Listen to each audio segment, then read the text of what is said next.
Nepal plane crash. Nepal विमान हादसे में जिंदा बचा इकलौता शख्स कौन है? मौत के मुंह से कैसे वापस लौटे? नेपाल की राजधानी काठमांडू के त्रिभुवन इंटरनेशनल एयरपोर्ट पर आज सुबह एक छोटे विमान में आग लग गई, जिसके बाद वह टेक ऑफ करने की कोशिश करते हुए दुर्घटनाग्रस्त हो गया।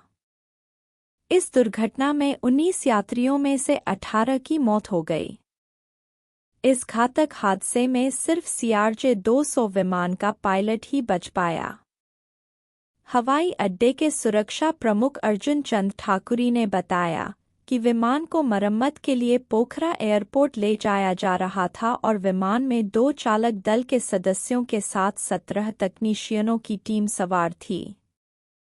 नेपाल के नागरिक उड्डयन प्राधिकरण के मुताबिक सौर्य एयरलाइंस का ये विमान आज सुबह 11:11 पर स्थानीय समय त्रिभुवन इंटरनेशनल एयरपोर्ट से पोखरा के लिए उड़ान भरते समय हादसे का शिकार हो गया।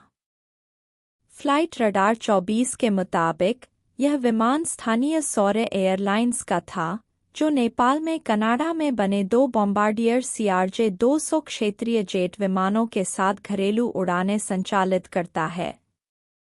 ये दोनों ही विमान 20 साल से ज्यादा पुराने हैं और प्रत्यक्षदर्शियों के मुताबिक विमान रनवे के दक्षिणी छोर से उड़ान भर रहा था, तभी यह अचानक पलट गया और इसके पंख का एक सिरा जमीन से टकरा गया और फिर इसमें आग लग गई।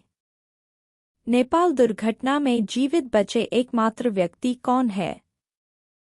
एयरलाइन की आधिकारिक वेबसाइट के मुताबिक पायलट की पहचान कैप्टन मनीष रत्न शाक्य के रूप में हुई है, जो CRJ-200 क्षेत्रीय विमान के एयरलाइन पायलट हैं और सौर्य एयरलाइंस में ऑपरेशनल प्रमुख भी हैं।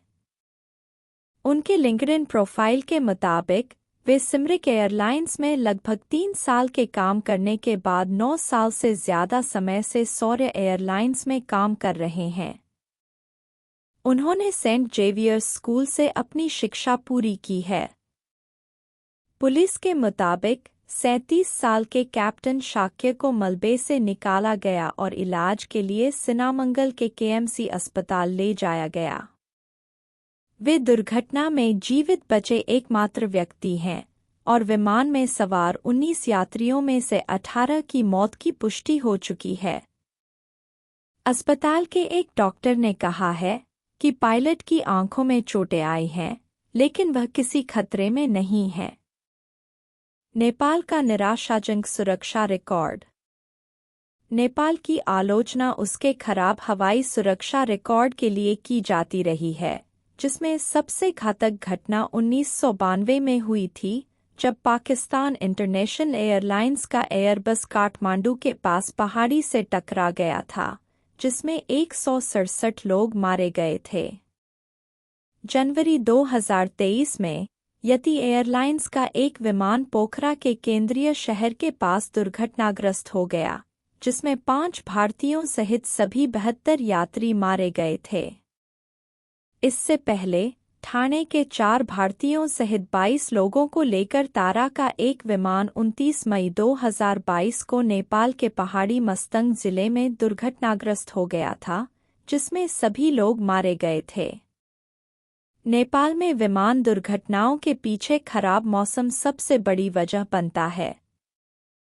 पहाड़ी देश में मौसम में अक्सर उतार चढ़ाव देखने को मिलता है और उचित मौसम पूर्वानुमान नहीं मिलने की वजह से पायलटों के लिए फ्लाइट उड़ाना काफी मुश्किल हो जाता है। इसके अलावा नेपाल में दुनिया के कुछ सबसे कठिन और दुर्गम रनवे हैं, जो अनुभवी पायलटों के लिए भी एक चुनौती पेश करते हैं।